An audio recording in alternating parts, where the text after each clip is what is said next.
diesem Video werde ich euch verraten, wie mein Grenadier heißt. Zudem werde ich noch ein paar Sachen zur Ausstattung erzählen und zur Funktionsweise des Fahrzeugs. Ich habe mir hier einen wunderschönen Spot ausgesucht in der Natur, das gleichzeitig auch eine spektakuläre Anfahrt hatte. Stellenweise war wirklich nur noch ein Finger Platz zwischen Auto und Fels, also das war schon eine interessante Anreise.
So, und jetzt viel Spaß mit dem eigentlichen Video. Hey Freunde, ich bin's Flo. Willkommen zum neuen Video auf meinem Kanal. Heute ganz besonderes Thema, wie ihr schon sehen könnt. Heute geht es um Grenadier. Jetzt ist er endlich da. Die ersten Erfahrungen sind schon gesammelt. Ich hatte ja kürzlich ein Quiz im Community-Bereich auf YouTube gestartet, wo ihr raten solltet, wie er denn getauft wird, der Grenadier. So, jetzt brauchen wir einen Trommelwirbel. So, der Grenadier heißt Lucille. Und heute stelle ich euch Lucille mal kurz vor. Ne? Wie gesagt, in Inky Black ist die Trailmaster Edition, also mit den ganzen Sperren. Mitteldifferentialsperre, Vorderachssperre, Hinterachssperre. Wir haben die 18 Zoll Felgen auf Stahlfelge mit BF Goodrich KO2 Reifen. Den Raised Air Intake, hier in den Türen die Airline Schienen, die Rockslider. Und wie man sehen kann, Lucille hat das neckische Rote drunter, den roten Leiterrahmen. Okay, dann haben wir hier unten auch die roten Recovery Hooks. Hier das Ersatzrad mit dem Aufbewahrungsfach, Anhängerkupplung und eben die Heckleiter mit Zugang zum Dach, dass man dann hier schön hochkommt. So, zeige ich noch ein paar Sachen im Kofferraum schnell. Wie gesagt, wir haben hier diese getrennte Heckklappe, die ganz praktisch ist. Hier an der Seite eben unter zwei Verkleidungen. Es geht bloß ein bisschen störrisch. Da ist der Wagenheber drin versteckt. Hinten in der Hecktüre, mir fehlt ja noch dieser Camping Table.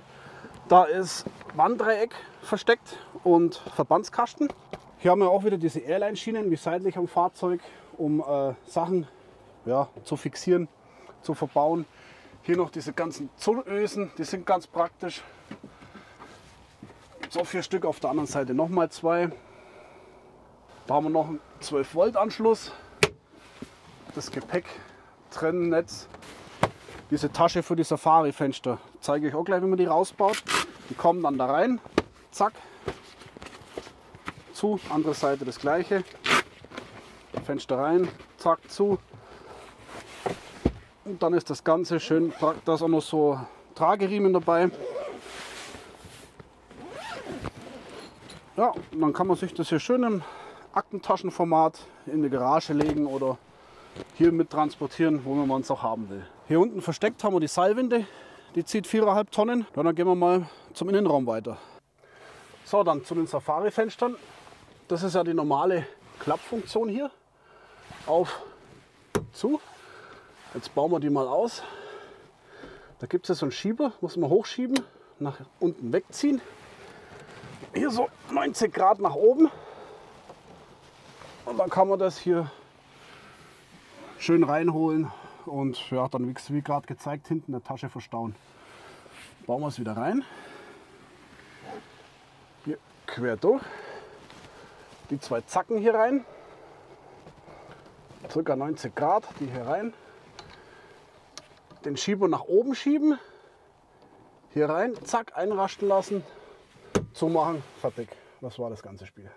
Okay, was mir richtig gut gefallen hat an Ausstattung, das ist eben hier dieses Sattellederpaket in so einem schönen Braun. Wie gesagt, das Lenkrad, dann die Handbremshebel und hier dieser Haltegriff über dem Handschuhfach. Das abschließbare Armlehnenstaufach. Und jetzt zeige ich euch mal noch ein bisschen das Mittelpanel hier. Fangen wir an hier mit, das ist die Sitzheizung für den Fahrer in 3 Stufen. Sitzheizung vom Beifahrer in 3 Stufen. Hier, das ist die Intensität vom Gebläse, also von 0 bis 4. Hier haben wir einen Temperaturregler, kalt bis warm oder Automatik. Hier ist der Zonenwählschalter, Gebläse oben und im Fußraum, Gebläse nur Fußraum, Gebläse Fenster und Fußraum und nur aufs Fenster gestellt. In der unteren Reihe, hier Window, Demist bei Front, da schaltet die ganze Lüftung dann auf warm und auf volle Kraft auf die Frontscheibe, dass die frei wird. Heckscheibenheizung. Und hier schön geschützt mit 2 so Bügeln, ist die Wandblinkanlage. Das ist die Klimaanlage und das ist hier die Umluftfunktion, dass er praktisch die Luft vom Innenraum umwälzt, zum Beispiel durch einen Tunnel fährt und Abgase vom Vordermann, dass er die nicht reinzieht. Ja. Das hier ist die Start-Stopp-Automatik. Hier haben wir die Lautstärke vom System und gleichzeitig in der Mitte die Mute-Taste, also Stummschalttaste. Und hier kann ich den Parkassistent ausschalten. Das Piep Piep eben, wenn ich nicht brauche. Hier haben wir den Gangwahlhebel. Das ist hier drüben, wenn ich nach links drücke, eben kann ich manuell hoch und runter schalten, so mit Tiptronic halt. Ne? Rechts Drive kennt ja jeder, neutral, rückwärts, hier oben parken. Daneben dran ist der Hebel für die Geländeuntersetzung in High und Low, also Kurzübersetzung. Und jeweils schaltet man dann hier das Mitteldifferential zu, entweder in Low oder in High. So, hier haben wir den Bildschirm, einen Hauptbildschirm. Den kann man entweder alles per Touch bedienen oder eben, wenn man zum Beispiel im Winter Handschuhe anhat, über das Feld hier unten. Da haben wir eben dieses Drehrad, das kann man nach rechts, links neigen, hoch und runter neigen, drehen rechts und links und eben auch drücken. Und hier seitlich die ganzen Menütaschen, also da ist alles im Display eben bedienbar, was im Display drin ist. So, dann haben wir im Dach noch dieses große Bedienpanel. Da haben wir einmal die Lampe für den Fahrer, für den Beifahrer. Dann hier ist die Automatiktaste, falls die Türen aufgehen, dass die ganze Beleuchtung im Fahrzeug angeht, kann man hier aber auch noch an- und ausschalten. Hier drüben ist es ESC off und das ist der Downhill-Assistent. Hier kann ich die Scheinwerfer nach oben oder nach unten einstellen, hier zum Drehrad, eben je nach Beladung vom Fahrzeug. Und was auch nicht viele wissen, das sind die Zusatzscheinwerfer, die aber mit dem Fernlicht gekoppelt sind. Das heißt, wenn ich die aktiviere und das Fernlicht anmache, dann gehen die 2 mittleren Zusatzscheinwerfer mit an. Hier diese Emergency Call Funktion. Dann hier ist eine Differentialspann für Vorderachse und Hinterachse. Hier haben wir den Offroad Mode und hier den Wading Mode für Wasserdurchfahrten. Dann im oberen Stück, hier schalte ich eben die zweite Zusatzbatterie mit ein. Die zeige ich euch nachher noch. Dann das müsste die Seilwinde sein. Und die anderen Schalter, das ist eben seitlich auf dem Dach verteilt, diese ganzen Boxen mit diesen Deutschsteckern, wo man eben Arbeitsleuchten oder Lightbars dann anbringen kann. Die zeige ich euch draußen bloß mal ganz kurz dann gleich nochmal. So, hier am Lenkrad zeige ich euch bloß schnell 2 Sachen. Und zwar hier die Haupthupe, tut die leise Fahrradhupe. Dann in dem Staufach hier von der Armlehne sind noch USB-Anschlüsse und hier unten eben. So, dann unter dem Sitz ist das Doppelbatteriesystem, wie man hier sehen kann. Das heißt, eine Batterie lädt dann immer ständig die andere nach, dass immer genug Strom da ist. Und im Stand muss man eben an dem Hebel oben in der Dachpaneele, wo ich gezeigt habe, kann man die zweite Batterie dann eben aktivieren, dass die dann auch Strom hat. So, wie gesagt, habe ich hier jetzt schon mal angefangen, so ein bisschen Zubehör reinzubauen. Individual First Aid Kit, das muss ich noch bestücken. Ganz wichtig, bisschen Klopapier, wenn die Popobreche mal kommt.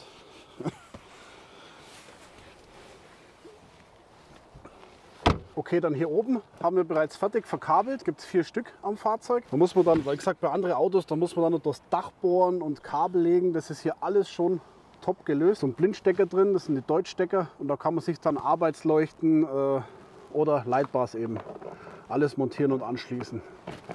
Zack, Abdeckung wieder drauf und perfekt. Ich habe euch das jetzt ein bisschen schneller erklärt, weil für Grenadier-Tutorial-Videos, da gibt es ja schon jemand, der das ganz gut macht. Wir wollen uns jetzt hier dann mehr auf die Umbauten und auf die Abenteuer konzentrieren. Dann noch was zu sagen zum Thema Frontrunner. Jetzt haben wir ja mittlerweile einen etwas erweiterten Wissensstand und habe mich auf jeden Fall dagegen entschieden, ne? Da ja auch schon, wenn so ein Träger montiert ist, nach Tagen Schäden festzustellen sind, dass es hier alles verbogen ist, dann von diesen Kleberesten und an der Rinne, das ist also nichts. Ne?